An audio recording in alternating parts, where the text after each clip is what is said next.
Mbote balandi MDG de TV mafuta sike salinga bino la grande dame car na cadre ya actualité bandeko babolingo Zaire eziki moto epeli toye lisusu YouTube ekomi elengi onde matière te osuka na litière bandeko babolingo nzambe amona papambolela ngai bino kande tomesana kopambola bino oui kande na yebisaka bino un moment ifo amiser la galerie hein?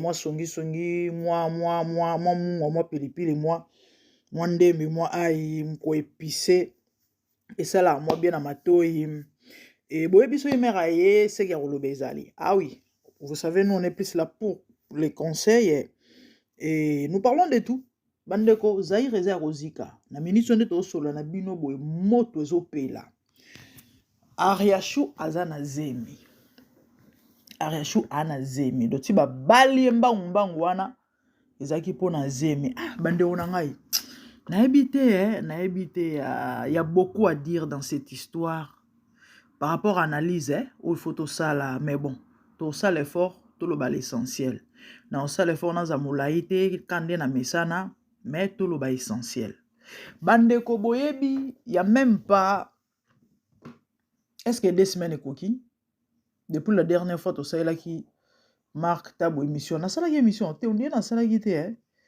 ya mambo ute koleka Marc Tabo afingaki na sala ki bato bolanda na sala ki plus ou moins 2 semaines passées na sala ki émission ya Marc Tabo afingaki Ariashu amelise ba masuba plus ou moins 2 semaines passées et pourquoi simplement parce que Ariashu a trouvé qui mieux que lui Ariashu a comment une Blaise et babalani na Blaise na minute nde to solo na bino boye eza ko inda Ariashu ana zemi e balobi zemi wana eza ya Marc Tabo par rapport ba probabilité ezali ebele ke zemi wana ezala ya Marc bandeko tokele mbala moko droit na but kande na bisi bino ke pour ça na umela te pona kozwa rabino peta ebele te et ça fait plus ou moins 3 mois passés to beta lisolo ya Marc Tabo na Ariashu balingani plus ou moins 3 mois en tout cas so de umeli 4 mois mais na ndimite sali 4 mois Marc Tabo na Ariashu bakuma mwasi na mobali Ariashu atikala obetela ngoli solo te on dit eza relation mo oye mo rabana na ko compter sur yango te par rapport ya attitude na ye vis-à-vis ya likambango parce que atikala ko kosola te au contraire na bato babengaki na PV alobai que non Marc a juste grand frère toyebi maman sala ki émission alobi que non abengi Ariashu alobi que non ya Marc a vena bon wana ya penza problème te mais Marc affiché ki Ariashu atchaki ba statut na ye comment Ariashu ko pese kimia moi c'est ko changer vie na ye to encourager ki to betele ba ma boko to lobi en tout cas c'est bien nzamba malamu Ariashu alelaki awa il y a plus ou moins 6 mois passés tanza meninga za malamu apesi mobali n'est-ce pas sata moke Ariashu ake wawa c'était même les termes que j'avais utilisé atulita ke wawa panike ba miso ba otula et ba image etambola na ba TikTok Marc na Ariashu na hôpital Marc na Ariashu na restaurant na bana tout le monde aki yango ba image wana eza inanete bandeko eza 2 ans te eza 6 mois te ba image wana ezo daté ya ba 2 mois plus ou moins sikoyo ya kokamwa eza na espace à 2 mois Ariashu abali nani Marc te me Blaise sikoyo motuneza ou encore franchement bande obobi ke likambo esusinga motuna niveau moko na milobeli mais non batu baza na mokili batu baza na mokili ya batu les batu bazali batu baza na mokili ya des gens oyo na ozanga qualification batu baza bande odanga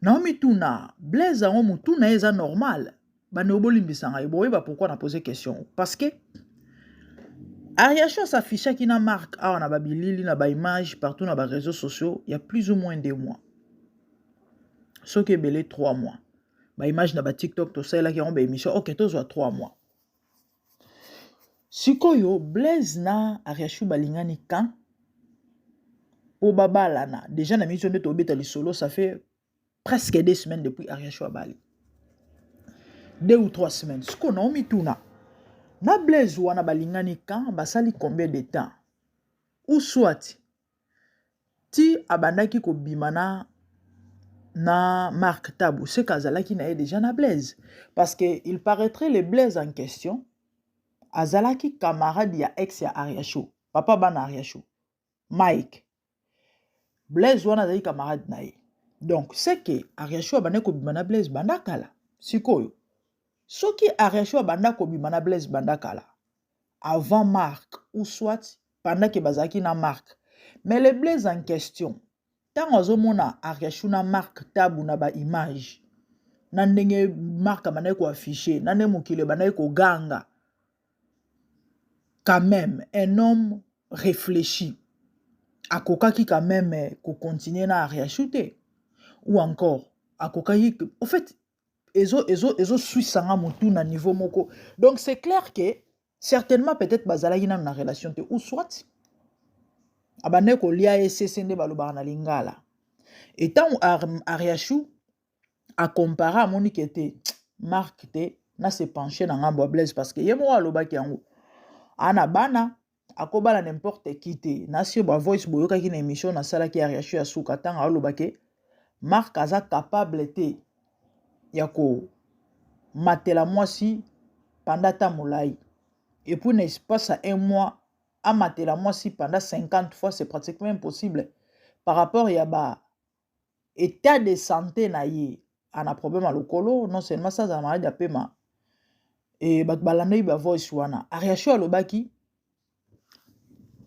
aza quand même maman ya bana a mokolo par rapport à parcours à vie aza nango et nan ndenge mokili yango ezokendele akoki quand même kolinga n'importe qui te ou encore mobali o ana ba position te il faut linga quand même mobali oyo et vous sentez que non ana sens sa responsabilité Ariachou a dit ça alobi le monsieur aza soki na appartement so na okaki bi alobaki lo mwa bongo donc alakisaki ke alobaki ke le monsieur le Blaise en question aza responsable par rapport ya lolenge na ye ya position na ye donc musala certainement ndaku tout ça donc a capable ya assumer responsabilité ozala tata ya bana yango amonaki ke non mobali ofongala bala yeyo siko bandeko nanga likambo azemi avant tokena likambo azemi avant tokena likambo azemi comment Blaise akobala mwasi na espace ya ba semaine ya relation na milobeli na mwa mayele moke nzamba pesa ngai bino boyebi so mwasi akomi na zemi eke soki na babali ete bino boyebi mamba ndenge ezalaka et comme pressé non chérie il faut bala ngai il faut bino boyebi mamba et si l'homme t'aime en tout cas a osalango toyebi biloko na ndenge ezalaka Ariachou azali star to benga ngo bongo parce que aza artiste comédienne to benga ngo ndenge wana parce que so to lobele awa eza à cause ya kombo na ye c'est une personne publique ayebani Ariachou aza star OK tanga monika omi na zemi quand même et de vous et moi et koka quand même kozala ndenge wana te surtout et sachant que Mike abalaka ye mariage tinande bayo komanda ko mo babandi obota sikoyo après divorce à Mike abana ozwa bazemi ka boy comme ça oyo bandolo oyo ba ko na biso mobali ka comme ça et puis abana obota ka to aboye lo ba bandi ko na biso ba angolais non et ko salema bongo te faut ba honorer quand même mokili pe mona ke non ba honorer ye yango bomoni ntango ndeko amoni ke je suis grosse na rapidité na ravitailler comme ça ba masolo to meka ko embellir ko pakola moi mafuta mais sikoyo ya mabe ezake zemi po yebana kezali esenga ba mikolo moko boy sikoyo kana espace ata moke basali na ba journal na Blaise Bon, ok, tout le baba sali 2 mois, 3 mois. Bon, c'est tout à fait normal. Blaise ake balaye. Skoyo, na évité les Blaise en question. Bolingo, kaya moi si, c'est possible. Hein? Avec les hommes, c'est possible. Ah oui, mobile soit à langue bolingo. En tout cas, après, à capable de tout. À ça, nyonso, oh, et à pouvoir. En tout cas, soit à makoki, il va le faire. Ok. Côté wana, to tchangona no bracket, hein? To tchango entre parenthèses, tchango mopanzi. Parce que, to conclure que mobile, soit aligné moi si. Attends, espace à un moment, c'est que nana zemi par deux fois balangai, a capable de salango. Ok, d'accord. To zu en ondingona to kangi, na parenthèse, to tchena armoire, to zongi. Na basango to yoki, il paraîtrait à riachutan bazaki na marque. Aibisa marque ke az na zemi. Mais, abandaki ko envisager à longola zemi yango. Marque aibisa ki te ko longola te, na ko sala tout, na sala symbole pour ekende bien. Wana ndenge toyoki, il paraîtrait. Mio boy bum kele lobaka. Et ko zala ya solo tout comme ko zala ya lokuta. A un format qui marque que aza grosse. Et mais yé aza na ba proposition ko longola. Sauf que marque nde abane ko ebisa a longola zemete. Sikoti na ndenge sali ke bakabwani na ebite li solongo esukaki wapi. A confirmé que marque zeme longwe ezaki qu'est-ce que c'est marque abane pe oyeba position teto ndenge nini siko maambu esali ke eloko esali ke maambu bimei ndabo eza nini Ariachou quand ndenge abisaki Blaise mobile neke non na zemi parce que on muto esali ke babale mbango ah oui po to mone loko moko te raison moko tata ko balobi bolingo ngo na ebite n'est-ce pas c'est ba semaine ok bala moi so peseli mbongo mais attendez soyons des gens soyons des gens tous à la batou na lingala soyons des gens na français à Congo n'est-ce pas ça ba semaine ok au bala moi si bandeko Blaise abeti li solo pa ba master na ye ke momi na nga ana plan momi na nga ana rondo momi na nga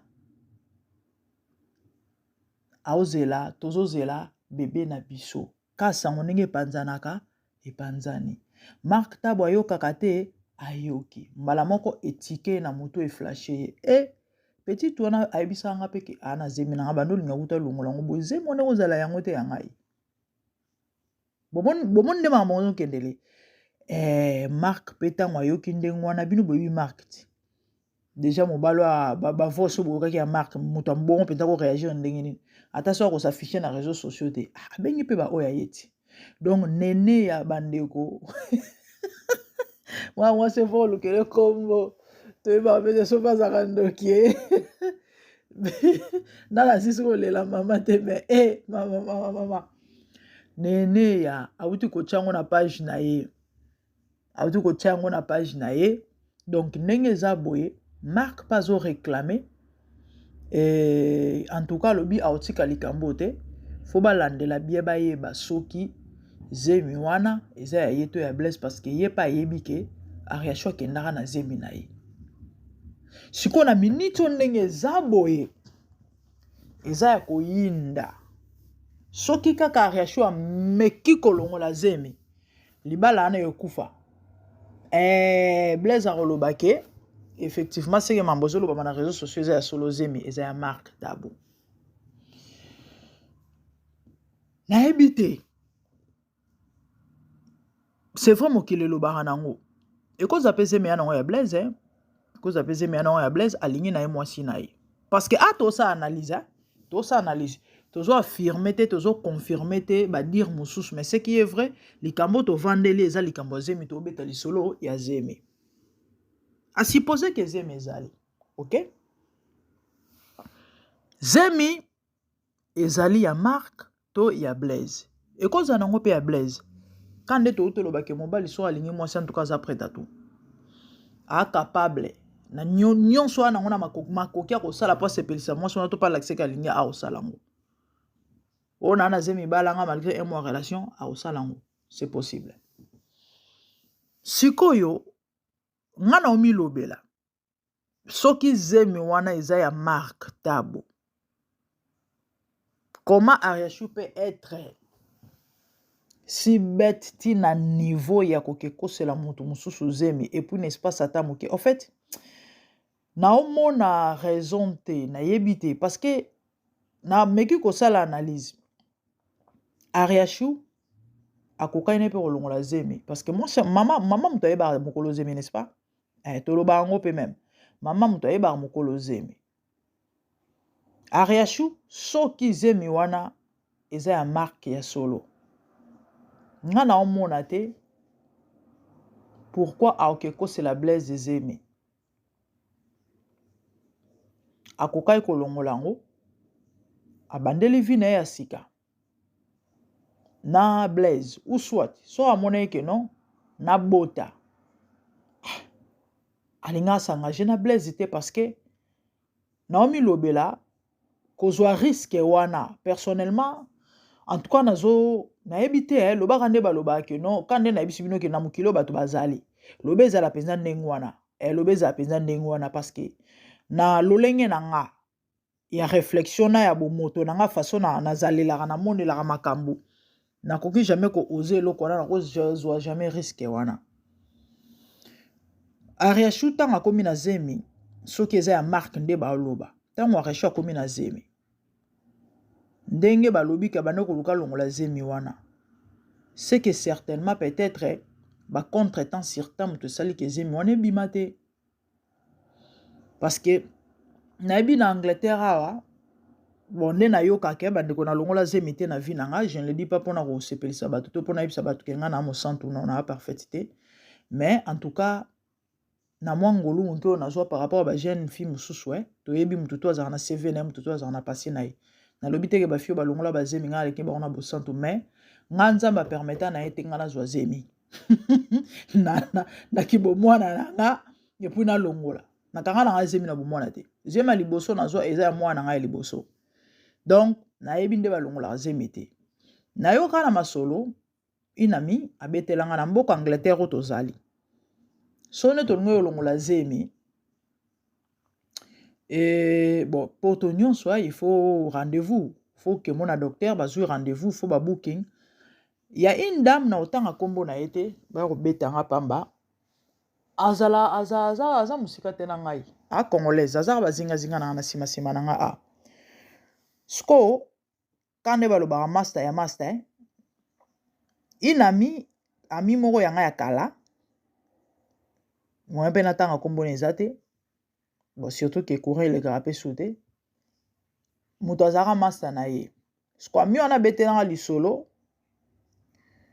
ndeko mwasi wana tanga akomaka na zemi période moko boye alinga kolongola ngo alinga kolongola zemi wana sikoyo ba rendez-vous au fait mulongo kiu ezaki mulai boyebi mundela sala ma nyonso par rapport ya donc mulongo ezaki mulai par rapport à ba rendez-vous bato mususu o bazaki na mulongo banda kozela bango pe fo basala ba avortement et salaki ke mikolo elekaki ebele zemi ekomi munene makasi donc na hôpital balinga kolongola ngo te donc akendaki na hôpital privé elle avait payé beaucoup d'argent pour ba avorter zemi wana.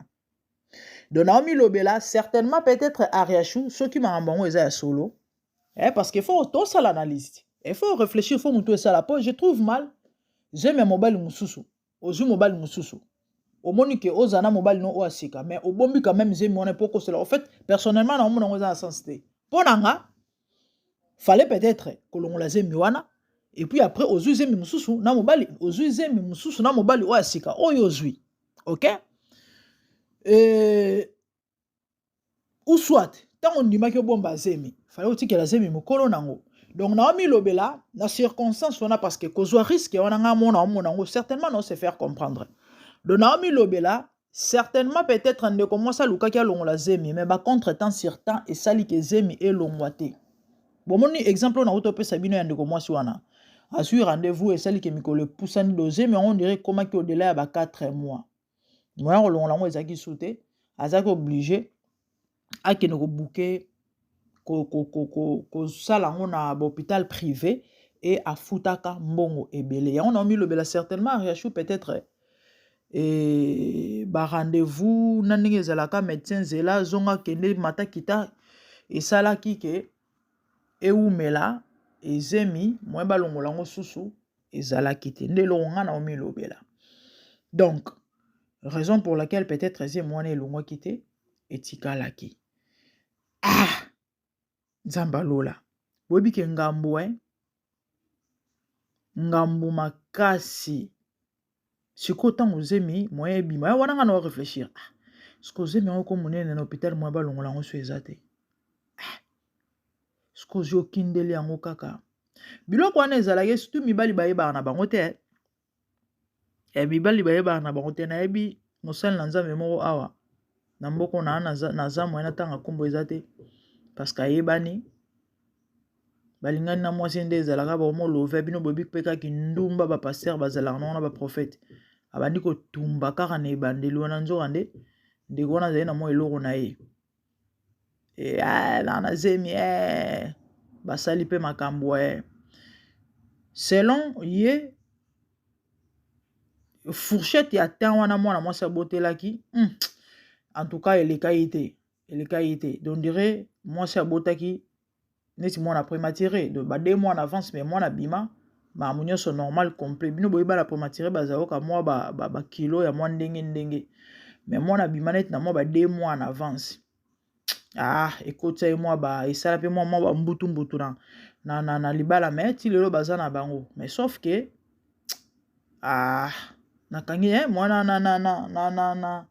na pesa ba continuité ba suite eza te mais bien que bazalaka na bango kaka donc bref j'allais dire que ezalaka bas mibali bakosela bango baze métro oka oyeba na epete aoyaka ta musu kosutuka mususu kutu pa koyeba na epete akorealize pete ebele oka pe mwasi pa aboti peta mususu 2 mois en avance deuxième ebota met na selon ndenge tango bango babandela ye masolo zemi anet na ba 7 mois mais pourtant zemi seko 9 mois mibali ebele yango bokosa constat nayebi te est-ce que mindele pe bazaka bongo j'ai doute na ndimi te mindele bazaka mwa différent moke na biso bosala constat batata ebele bayebaka ba age ya bana te batata ebele généralement bayebaka ba age ya bana te nga mobali na nga ba date de naissance ya bana kanga na pasi oko bando rappeler papa bana nga o bando rappeler donc généralement batata ebele bayeba batata baafricain on dirait nayebi te pourquoi on dirait eza mwa maladi mo eza na bango ya ndenga mibali trop de makambo na motu ya nango te mpona o ki responsabilité to kinini mibali kaka nde bazalaka mwa ndenge na bandenge na bango ya moko bazali nyonso te mais généralement bondimelaka mamu na oloba parce que eza constat na sala na papa bana nga kaka te na bato ebele baja bana yebaka te otuna ote petit wana 7 ans oka mama bango ana 7 ans ok 9 ans ya solo wana bapapa ebele bazalaka bongo donc mibale ebele bamama bakokalkule badire batemps banini ebele bayebaka na bango mpenza trop te mambo esala pasi ezo embraye vraiment ezo embraye siko nga na omilobela soki eza ya solo comment ozwa risque ya boye comment kozwa risque ya boye en plus zemi yango ya nani ya marque tabo batika na héritage ya zolo donc mwana wana soki ya solo aza ya marque ko mama tata nzambe nazokela reshuma parce que ka mokolo akobota bakozana bango na besoin ADN te ta push ta ezaka pousse de eloko liboso ebanda komona na munganga omona eza zolo donc déjà ka ntango zolo wana ezobima soki bila eza kozala wana mapeke olemba ye parce que bakozana besoin ADN te laissons le temps au temps moi koloba ebele eza te bandeko tosali analyse totikela ntango na ntango et les jours vont confirmer ce qui réellement mwana naza ya marque to te et puis basongi ba YouTube mama nde bazwi yango boye tokolala te mikolo donc tozela kaka ye moko marque soit kosala émission ameka nanu ko éclaircir soki ya solo Arrachou akenda na zemi na ye. De so bomoni Marc asali émission te. Bon ayebi te to lobaki ya lokuta makambo, mais bref, balobi ke il paraîtrait Arrachou akomi ko komela Marc parce que lo nini elekaki. Tango lisolo etamboli ke bo Blaise abeti lisolo ke mwasi na zemi nani Marc ayokaki yango. Tango Marc ayoka yango nde loko pusaki akomela Arrachou ke non nde eza boye. Rappelle-toi, tu m'as dit que tu étais grosse. Et quand on a eu long la zemete. Mais on m'apprend que on a zemé à Blaise. En tout cas, on a likambo. Et il paraîtrait que on a kobanga on a reçu comme un moment comme la raye baboni, bandenge nini, yo mobile aussi bo kabwani et plus grave mobile mususu en plus bo bebanaki. Et comme ça comme komela na ba intention na ba motif nene. Bandeko qui ça makambo. Donc, analyse na biso esuki nanu na qu'est-ce que c'est? To tche pointé entre parenthèses ou le baralango Nathalie Makoma. Alors bango nde nini? Point te ya yeza yu point d'interrogation. Donc, ndenge zaboué point d'interrogation. Point d'interrogation. La suite et oyeba na kaka. Suite oyeba na kaka. Mais so yeza maambo solo kande na auto ebisa bino ke batu baza na mokili oyo batu bazali nga façon na bangela maambo mais je peux pas oser hein banana nde iko banana nde et puis bande obolimbisa nga itala nankele ça s'appelle la légèreté hein. Ça s'appelle la légèreté. Moi, je trouve mal. Seigneur, nanga. Boyebi mukilo façon comment okendele somo hein. Biso dato okola ba mambo ezalate hein. C'est vrai na ka jeune fille. Mais tato za bilengi makasi ba 20 ans passé ba mambo za boyete. Olingani na mobali hein. Avant bo kende. Bon mikolo ba comprendre avant bo kende. En tout cas, ce qui moukie, bon, c'est peut-être 3 mois. Mais bandeko, le phénomène bouka, le lamba, le lia, le c'est terrible, hein? Parce que non, mais quand imaginer le koyo. Marc, parce que déjà, na ba voice à Marc, ti Arrachou linga na Blaise, Marc abano keka e pa Arrachou. Wana, na Marc, bakabwani penza et puis kokabwana bango ezali bakokabwana yande nini. Mon Dieu, ça va passer makambo franchement les gens ne sont pas du tout sérieux hein, les amis. Pour na bavoy sa marque boloka ki azolo baki mais azaki auto sa susute kene kuna boye ka solo na Blaise wana na téléphone ba benga na ba chérie. Donc au fait Arrachou a comment ko afficher comportement moko oyoke Marc abaye akena mona keno na zuna mobile mususu mais yemoko d'elle-même et on dira vandisa karité parce que ce qui azaki sérieuse et ka vandisa ye Marc aibise keno écoute na dito mettre fin à relation ngana parce que na zo mutu mususu bondi melanga na limite Marc nga bano beta ka batour kuna bo ata soka nga bano sango na cadre o ke bonde la mwasi nae manga kumbela ondenga kumbela ki angote pona ba voice ba bien que totoyi ba voice ngo ndambo bat ba yoka ki ngo nyonso. Et en même temps qu'il côtoyait Marc, les messieurs, obi que donc si je comprends bien, abandé au 5 sabango. Et atasoki akabona ki carrément na Marc, mais na espace à combien de temps? Na espace à combien de jours? Tu commences à coucher avec un autre homme. Oh my goodness. Pardon, quel est? Wow! That's disgusting, man. Oh my God. Ben no bolimbisanga parce que maman boso le cas actuellement faut mon apenda e bilembo tango suka à niveau suivre comme na mokilio yo faut y soit ka po ko kabona na Marc n'est pas à combien de jours to pe combien de semaines ko lingana ya na Blaise na espace à combien de temps mais ma solo azemi beta ezo beta ma donc mon Dieu.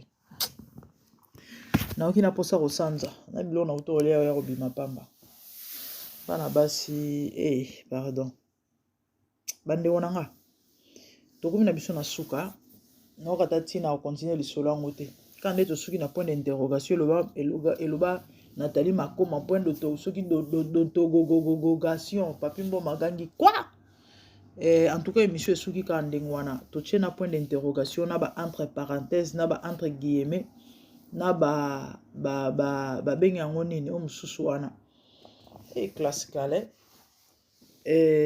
tozonga si photo ya toya na continuité ya makambo oyo tokoya parce que tozo éduquer masse.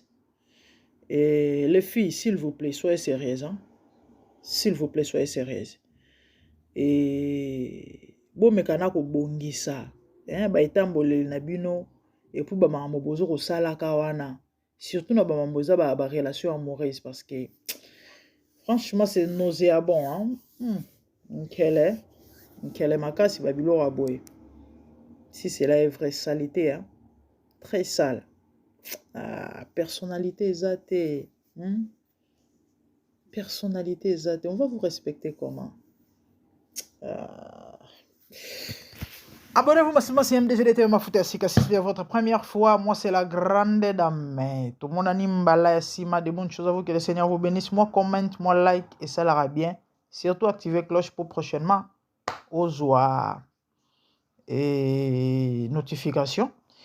Et voilà. Merci beaucoup. Je vous aime. Au revoir. Bye.